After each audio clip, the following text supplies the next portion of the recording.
Good morning students. आज अपन रसायन विज्ञान में अध्याय 4 रासायनिक बल गतिकी पढ़ेंगे।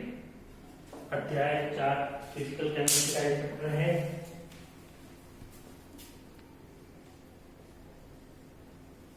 अध्याय 4 रासायनिक बल गतिकी, केमिकल काइनेटिक्स।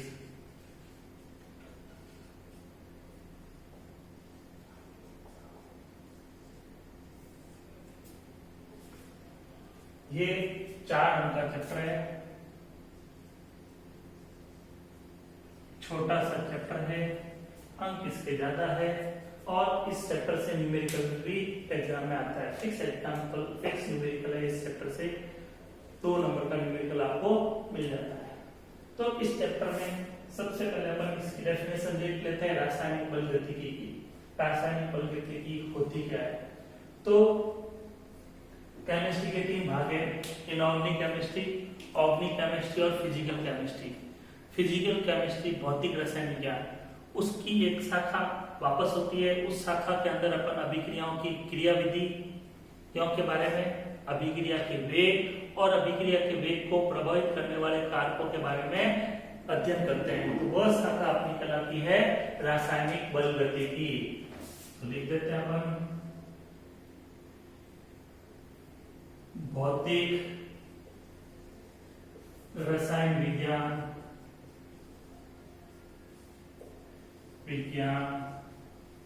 की वह शाखा जिसमें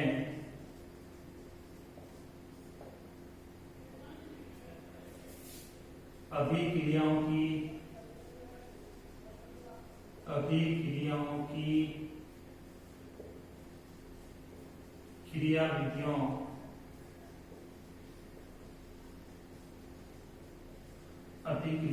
क्रिया विधियों कौमा अभिक्रिया के वेग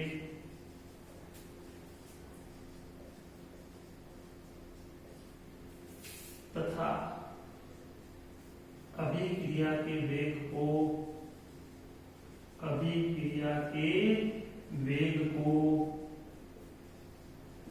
प्रभावित करने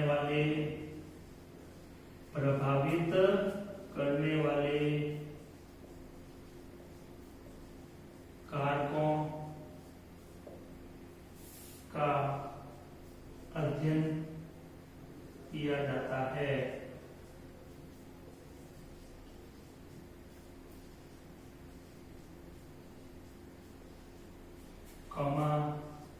रासायनिक बल गतिकी कहलाती है। ये डेफिनेशन आपसे नहीं पूछी जाएगी, परिभाषा नहीं पूछी जाएगी।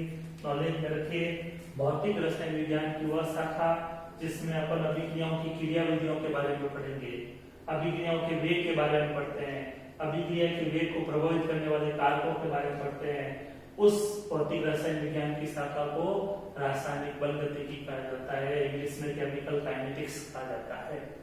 तो इस चैप्टर में अपन सबसे पहले अभिक्रिया के वेग के बारे में पढ़ते हैं।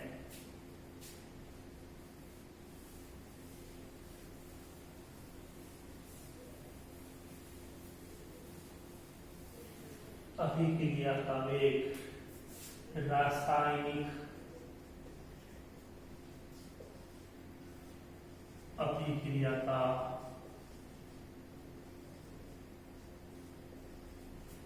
वेग, या इसको अभिक्रिया की दर भी कह सकते हैं अपन। अभिक्रिया की दर तो अपन जनरली जानते हैं अभिक्रिया में एक अभिकारक होते हैं जो अभिक्रिया करते हैं और उनकी क्रिया से क्या बनते हैं, उत्पाद बनते हैं। तो अभिक्रिया के दौरान अभिकारक की सांद्रता में भी परिवर्तन होता है, उत्पाद की सांद्रता में भी परिवर्तन होता है। तो समय के साथ अभिकारक की सांद्रता में, उत्पाद की सांद्रता में कितना परिवर्तन होता है वो कहलाता है क्रिया का वेग। सांद्रता शब्द अपन 11 में थोड़ा पढ़ चुके हैं, बाकी 12 में दूसरे चैप्टर में पढ़ेंगे अपन, विलियन वाले चैप्टर में।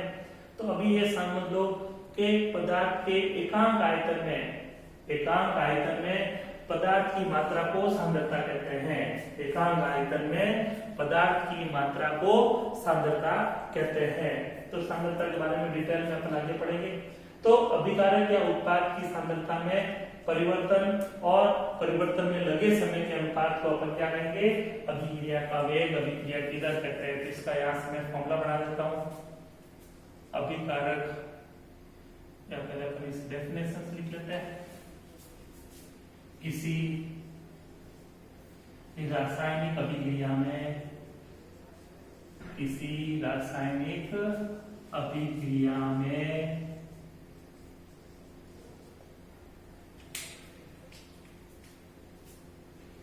अभिकारक या उत्पाद की सांद्रता में परिवर्तन तथा सांद्रता परिवर्तन में लगे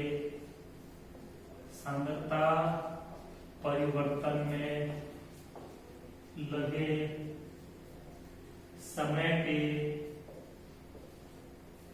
अनुपात को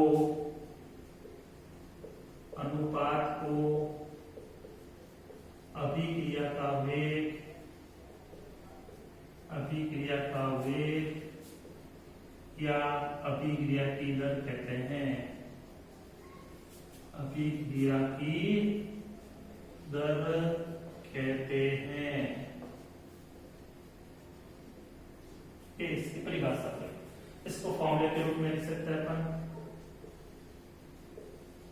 अभिक्रिया का वेग या ऑब्लिक में कर देता हूं अभिक्रिया की दर। अभिक्रिया की दर बराबर अभिकारक या उत्पाद की सांद्रता में परिवर्तन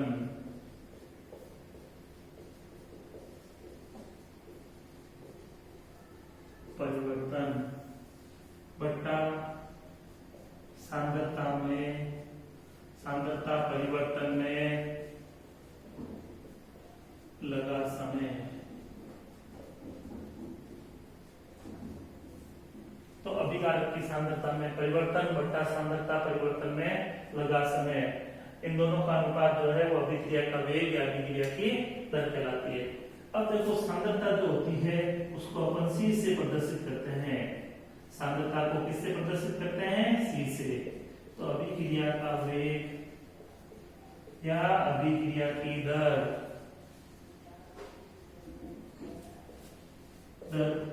को शॉर्ट में अपन plus minus delta C upon delta T. सांद्रता में परिवर्तन को डेल्टा सब परिवर्तन को प्रदर्शित करता है, delta C upon delta T. अब देखो मैंने यहाँ पे प्लस माइनस चिन्ह लगाया है, इसका भी रीजन होता है जैसे जैसे अभिक्रिया होती है अभिकारक की सांद्रता घटती जाती है, कम होती जाती है, और उत्पाद की सांद्रता क्या होती जाती है? बढ़ती जाती है। इसलिए उत्पाद की सांद्रता के संदर्भ में हमेशा अपन प्लस लगाते हैं, बढ़ती हुई सांद्रता। अभिकारक की सांद्रता घटती जाती है, इसलिए उसके साथ में क्या लगाते हैं?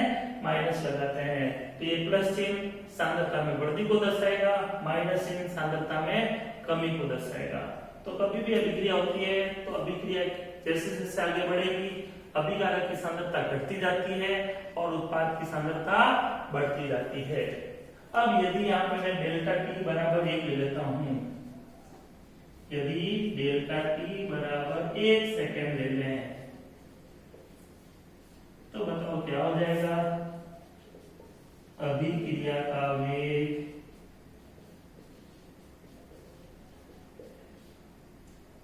बराबर डेल्टा C अपॉन 1 हो जाएगा, अर्थात अभिक्रिया का वेग बराबर डेल्टा C। प्लस माइनस लगा सकते हो। तो अपन यहाँ से और स्टैंडर्ड डेफिनेशन बना सकते हैं। स्टैंडर्ड डेफिनेशन कैसे डेफिनेशन बनाएगी? किसी अभिक्रिया में एकांक समय में, किसी अभिक्रिया में एकांक समय में अभिकारक या उत्पाद की सांद्रता में परिवर्तन को अभिक्रिया का वेग कहते हैं, अभिक्रिया की दर कहते हैं। मैं यहाँ लिख देता हूं, किसी रासायनिक अभिक्रिया में, किसी रासायनिक अभिक्रिया में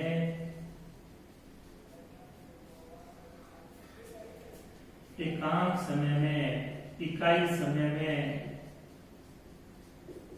एकांक समय में अभिकारक या उत्पाद की सांद्रता में परिवर्तन को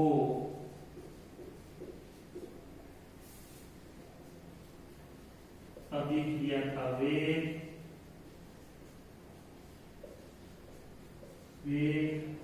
या अभिक्रिया की दर कहते हैं। रेट ऑफ रिएक्शन, अभिक्रिया की दर कहते हैं। ये स्टैंडर्ड परिभाषा हो गई। आप दोनों में से कोई भी लिख सकते हो जो अच्छी लगे। तो किसी रासायनिक अभिक्रिया में एकांक समय में अभिकारक या उत्पाद की सांद्रता में परिवर्तन को अभिक्रिया का वेग या अभिक्रिया की दर कहते हैं। तो ये अभिक्रिया के वेग की परिभाषा समझ में आ गई। अब अपन अभिक्रिया के वेग के लिए अपन मात्रक की बात करते हैं। तो अपन इसी फॉर्मूले पे आ जाते हैं वापस।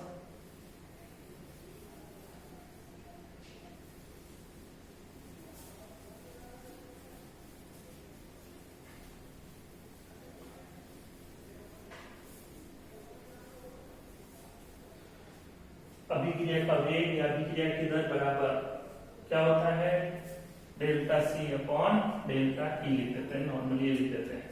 अब देखो डेल्टा सी होती है सांद्रता और डेल्टा टी होता है समय, सांद्रता बट्टा समय। सांद्रता का जो मात्रक होता है मोल प्रति लीटर, 11 में पढ़ा होगा आपने जनरली, नहीं तो सेकंड चैप्टर में अपन पढ़ लेंगे। और समय का मात्रक होता है सेकंड। अब देखो ये बट्टे वाली राशि है तो इसको भी बट्टे वाली राशि बना देते हैं अपन। क्या होता है कि ऊपर 2 मंजिल का मकान है, नीचे भी 2 मंजिल का मकान होना चाहिए, इसलिए इसके नीचे एक लिख दिया। अब बट्टे बट्टे वाली राशि आती है तो उसको उलट के गुणे में ले आते हैं, मोल प्रति लीटर इंटू 1/सेकेंड। तो फाइनल मात्रक बन गया आपका मोल प्रति लीटर इंटू सेकेंड। तो ये अभिक्रिया के वेग, अभिक्रिया के दर का मात्रक होगा मोल प्रति लीटर इंटू सेकेंड। इसको अपन ऐसे भी लिख सकते हैं, मोल इंटू लीटर की पावर -1 इंटू सेकेंड की पावर -1। ऐसे लिखने की आदत आपको इस चैप्टर में ज्यादातर अपन इसी तरह से लिखेंगे, बट्टे में लिखने की प्रायोरिटी कम रखेंगे। तो मोल इंटू लीटर की पावर -1 सेकेंड की पावर -1। कई जगह अपन इस चैप्टर में सेकेंड की जगह मिनट भी लेंगे, तो इसका मात्रक आप ऑब्लिक करके ऐसे लिख सकते हो, मोल प्रति लीटर इंटू मिनट। यहाँ पे भी ये समझ आएगा, मोल इंटू लीटर की पावर -1 इंटू सेकेंड की पावर, सॉरी मिनट की पावर -1। तो ये अभिक्रिया के वेग का मात्रक होगा, मोल इंटू लीटर की पावर -1 इंटू सेकेंड की पावर -1। तो ये मात्रक समझ में आ गया। अभी थोड़ा सा शुरू में ये चैप्टर थोड़ी देर चलेगा, फिर काफी अच्छा समझने लायक आ जाएगा। अब अपन चलते हैं यहाँ पे इससे रिलेटेड, यहाँ तो जो पढ़ा उसमें ग्राफ भी पूछ लेते हैं। तो जनरली जो ग्राफ पूछे जाते हैं, पहला ये ग्राफ पूछा जाता है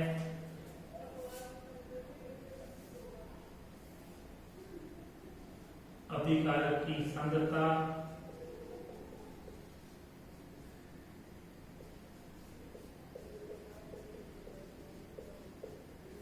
और समय के मध्य। तो ये अभिकारक की सांद्रता समय के साथ चर घातांकी रूप से घटती है। तो चर घातांकी रूप से घटती है, तो ये इस तरह का ग्राफ होगा। इस ग्राफ को यहाँ नीचे टच नहीं कराना है, ये अनंत स्पर्शी ग्राफ होता है, अनंत पे जाकर मिलता है पहला ग्राफ। दूसरा ग्राफ लेते हैं अपन उत्पाद की सांद्रता। उत्पाद की सांद्रता इस अक्ष पे लेते हैं अपन, और इस अक्ष पे लेते हैं समय। तो उत्पाद की सांद्रता समय के साथ चर घातांकी रूप से बढ़ती है।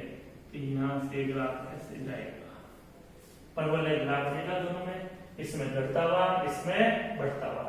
अब आपको सिर्फ इतना सांद्रता और समय के मध्य ग्राफ बनाओ, तो इन दोनों ग्राफ को अपन कंबाइन कर देंगे।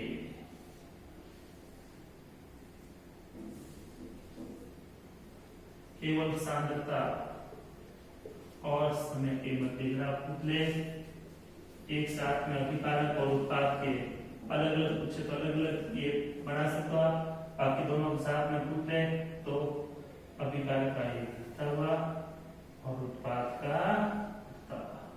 ये अभिकारक के संदर्भ में होगा और ये उत्पाद के संदर्भ में होगा। बाकी जनरली अपन ये ग्राफ बनाएंगे। एक और पूछ लेता है ग्राफ, अभिक्रिया के वेग और समय के मध्य ग्राफ। अभिक्रिया के वेग और समय के मध्य ग्राफ। फर्स्ट ग्राफ की तरह ही बढ़ेगा, ये अनंत स्पर्शी ग्राफ होगा। तो ये चारों ग्राफ देख लीजिए, माइंड में फिट कर लीजिए। तो ये चारों ग्राफ में से आपको एक नंबर का कोई भी सवाल पूछा जा सकता है। ये चारों ग्राफ समझ में आ गए। अब अभिक्रिया का वेग जो होता है, अभिक्रिया लंबे समय तक भी चल सकती है, कुछ सेकंडों में भी पूर्ण हो सकती है। तो अभिक्रिया के दौरान अभिक्रिया के वेग की अपन एग्जैक्ट गणना नहीं कर सकते हैं, इसलिए अभिक्रिया के वेग को 3 भागों में बांटा गया है। अभिक्रिया के वेग को अपन 3 पदों में पढ़ेंगे।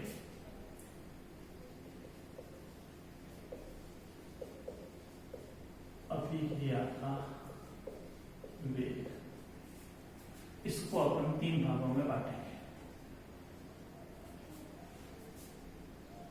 प्रारंभिक वेग, कहीं कहीं आरंभिक वेग लिखा मिलेगा आपको, आपकी बुक में आरंभिक वेग लिखा मिलेगा। दूसरा औसत वेग, औसत वेग। तीसरा रहेगा तात्क्षणिक वेग, तात्क्षणिक वेग। ये 3 पदों में अपन अभिक्रिया के वेग को पढ़ेंगे। तो पहला लेते हैं प्रारंभिक वेग। नाम से पता चल रहा है कि प्रारंभिक वेग मतलब अभिक्रिया जब शुरू होती है, प्रारंभ होती है, उस समय अभिक्रिया के वेग को प्रारंभिक वेग या आरंभिक वेग कहते हैं। मतलब t बराबर 0 समय पर अभिक्रिया के वेग को क्या कहेंगे अपन? प्रारंभिक वेग। t बराबर 0 समय पर मतलब जब अभिक्रिया शुरू होती है, समय पर अभिक्रिया के वेग को, अभिक्रिया के वेग को प्रारंभिक वेग कहते हैं।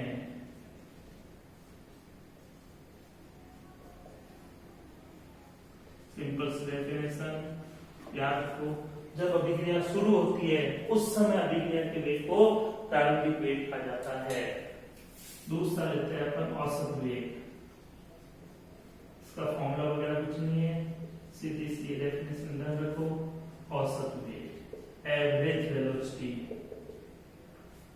तो औसत वेग के लिए क्या किया जाता है? समय अंतराल लिया जाता है। क्या लिया जाता है? समय अंतराल। एक निश्चित समय अंतराल में अभिकारक या उत्पाद की सांद्रता में कितना परिवर्तन हुआ, और उस समय अंतराल के अनुपात को औसत वेग कहेंगे। पर्टिकुलर एक समय अंतराल लिया जाएगा 10 बजे से लेकर 10:30 तक, 11 बजे से लेकर 11:45 के बीच में जो अभिक्रिया का वेग आप गणना करोगे वो कहलाता है औसत वेग। तो अपन क्या कहते हैं, किसी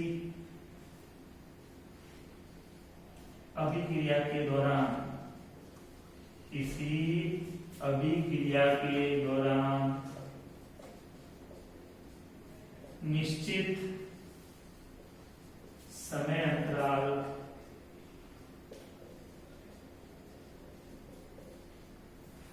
में अभिकारक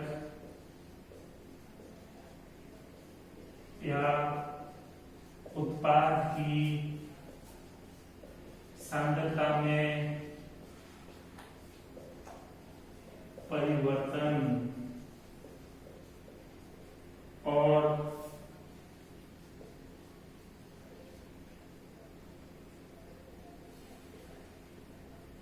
उस समय अंतराल के अनुपात को, उस समय अंतराल के अनुपात को औसत वेग कहते हैं, औसत वेग कहते हैं।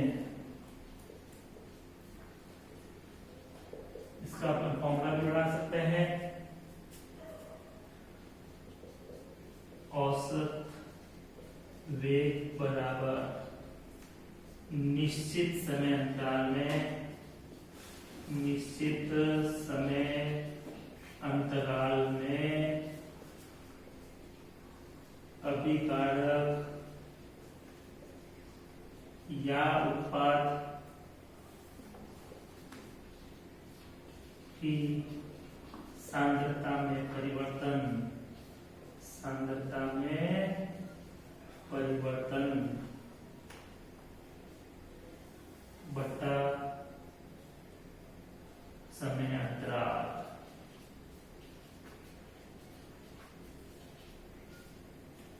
ठीक है, ये होता है औसत वेग। तीसरा अपन चलते हैं तात्क्षणिक वेग। तात्क्षणिक वेग, इंस्टैंटेनियस वेलोसिटी, नाम से पता चलता है तात्क्षणिक, पर्टिकुलर किसी क्षण पर, निश्चित क्षण पर अभिक्रिया के वेग को तात्क्षणिक वेग कहा जाता है। अभिक्रिया चल रही है, 10 बजे कितना वेग है, 10:15 पर उसका कितना वेग है, वो वेग अभिक्रिया का तात्क्षणिक वेग कहलाता है। किसी निश्चित क्षण पर अभिक्रिया के वेग को, अभिक्रिया के वेग को अभिक्रिया का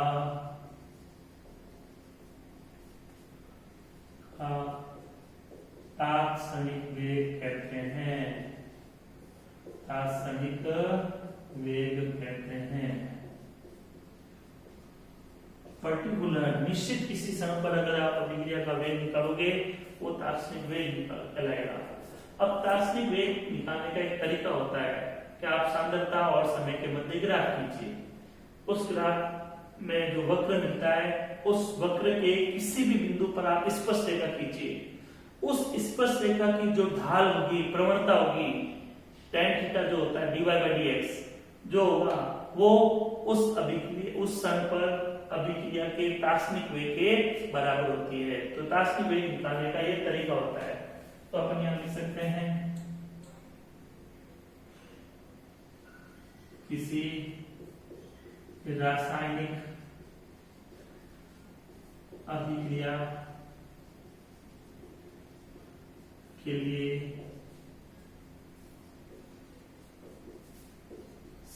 सांद्रता तथा समय के मध्य खींचे गए ग्राफ में वक्र के किसी बिंदु पर खींची गई स्पर्श रेखा की प्रवणता या ढाल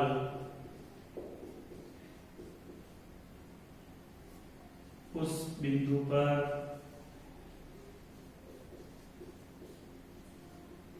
अभिक्रिया के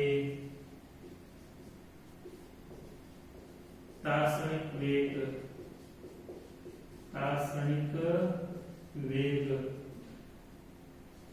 के बराबर होती है। तो अपन यहां से लिख सकते हैं दार्शनिक वेग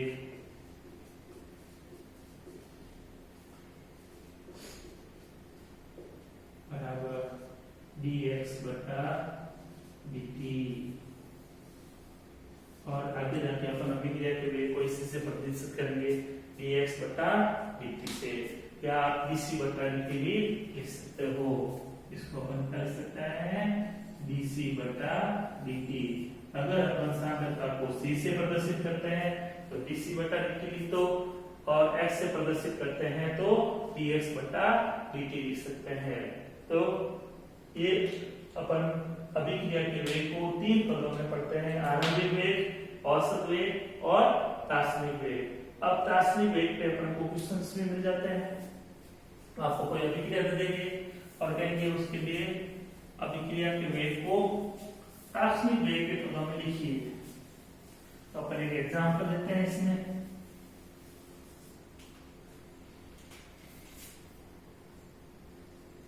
N1A plus N2B gives M1C plus M2D। इस अभिक्रिया के लिए अपने को क्या करना है, दार्शनिक वेग लिखना है। तो इसके लिए देखो मैं दार्शनिक वेग लिखता हूं, दार्शनिक वेग dx बटा dt बराबर। अब देखो पहले उत्पाद के लिए लेंगे तो ये x ऊपर होती है सांद्रता। तो यहाँ पे अपन a की सांद्रता पता नहीं है तो a कोई बड़े ब्रैकेट में लिखेंगे। तो सांद्रता को दर्शाने के लिए अपन क्या करते हैं, जो पदार्थ होता है, जो अभिकारक या उत्पाद होता है, उसको बड़े ब्रैकेट में प्रदर्शित कर सकते हैं। और आगे जो संख्या होती है वो हमेशा बट्टे में चली जाती है। तो यहाँ पे लिखूंगा 1/n1 d a की सांद्रता बटा dt। अब देखो अभिकारक की सांद्रता घटती है, इसलिए इसके आगे माइनस चिन्ह लगाऊंगा, बराबर b के संदर्भ में अगर अपने को लिखना है तो इसकी भी देखो ये अभिकारक है, -1/n2 db की सांद्रता बटा dt बराबर। अब c उत्पाद हो जाएगा, उत्पाद की सांद्रता बढ़ती है इसलिए प्लस, इसके आगे अणुओं की संख्या है m1 तो 1/m1 dc की सांद्रता बटा dt। और लास्ट देखते हैं अपन d के पदों में। तो d भी यहाँ पे क्या है, उत्पाद है। तो उत्पाद के पदों में प्लस 1/m2 db की सांद्रता बटा dt। तो हमेशा ध्यान रखो अभिकारक के पदों में अभिक्रिया की जो वेग लिखते हैं तो उसको ऋणात्मक माइनस चिन्ह से दर्शाते हैं और उत्पाद के पदों में प्लस में दर्शाते हैं। आगे जो भी होते हैं अणुओं की संख्या, आगे जो लिखे हुए हैं वो क्या है, अणुओं की संख्या। अणुओं की संख्या हमेशा अपॉन में चली जाती है। एक एग्जांपल लेते हैं और आपको अभिक्रिया दे दी, आपको अभिक्रिया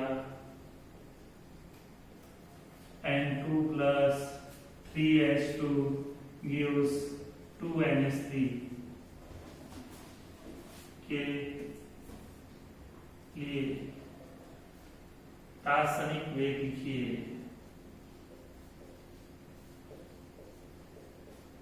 दार्शनिक वेग हमेशा हर प्रत्येक पद के लिए लिखा जाता है। तो इसके N2 के पदों में लिखेंगे तो मैं डायरेक्ट लिख देता हूं dx अपॉन dt बराबर n2 के पदों में अभिकारक है तो घटेगी, इसके अणुओं की संख्या कुछ नहीं है तो dn2 अपॉन dt बराबर h2 के पदों में लिखेंगे तो minus 1 upon 3 dh2 upon dt बराबर, अब ये उत्पाद आ गया तो यहाँ पे क्या आएगा प्लस एक से आगे अणुओं की संख्या लिखी हुई है 2 बट्टे में E NH3 की सांद्रता अपॉन dt। अब मेरे हिसाब से आपको ये क्लियर हो गया होगा। अब कोई भी अभिक्रिया दे इस तरह से लिख सकते हो, हमेशा ध्यान रखो अभिकारक के आगे ऋणात्मक चिन्ह माइनस चिन्ह आएगा, उत्पाद के आगे प्लस चिन्ह आएगा।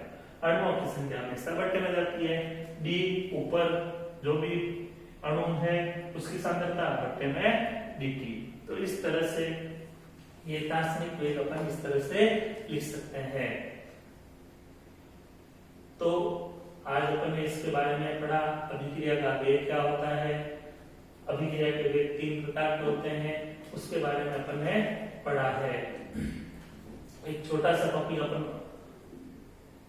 लेंगे, चलो अगली क्लास में लेंगे अपन नेक्स्ट टॉपिक।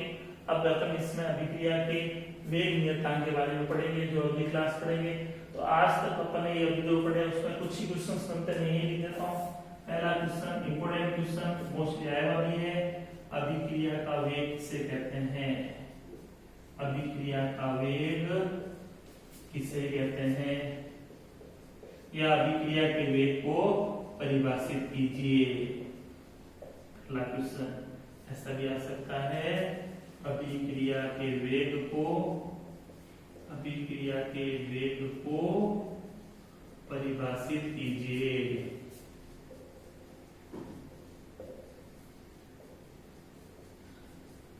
दूसरा क्वेश्चन सुनता है आपका,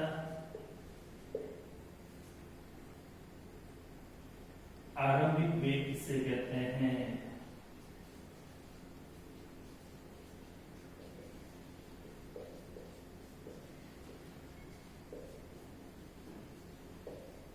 तीसरा बनता है औसत वेग से आप क्या समझते हैं, औसत वेग से आप क्या समझते हैं।